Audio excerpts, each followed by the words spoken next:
Duol ra ba jud kayo? Kalit nga ni misilaob kining usa ka Wingvan truck human madisgrasya sa sitio Pagan Grande, barangay Tamugan sa Marilog District, Davao City, pasado las 3 kaganihang kaadlawon, Hunyo 17. Kargado og ilimnong makahubog ang Wingvan truck nga gimaneho ni Archie June Lamatan, 26 anyos nga taga Carpenter, Agdao, Davao City. Base sa investigasyon, kalit nawadan og brake ang truck, rason nga nawadan og kontrol si Lamatan ug nadisgrasya. Padulong siya diri sa Davao City area, sir, no? Ikalit lang og kanang kawala og kanang control iyang brake nawadaan og kanang preno, sir, no?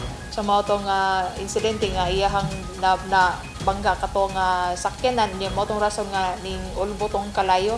Daling gidakop sa kalayo ang nag-leak nga gas, rason nga kalit ni misilaob ang tibok Wingvan truck hasta ang karga niini nga mga ilimnon. Nag-leak ang katong sa gasolinahan, sa mao tong ni ignite, sir, no, niya ni na ini ulbo.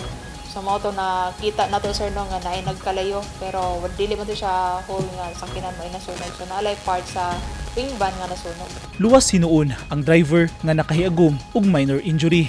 Narespondihan tayo ng insidente. Dili pa matino kung pila ang kinatibuk ang danyos. Mag-base ta sa investigation, sir, nga gikandak sa traffic investigator sa Marilog Police Station kung liable ba ang kaning driver sa insidente or kuan lang jud na lang jud daot ang kaning sakyanan, sir, no. So magbase na sa investigation nga gihimo sa ato ang traffic investigator. Pahimangno sa Davao City Police sa mga motorista nga susihon una ang ilang gimaneho nga sakyanan ug siguruhon nga kondisyon ay mo biyahe aron malikayan ang posibleng disgrasya sa kalsada.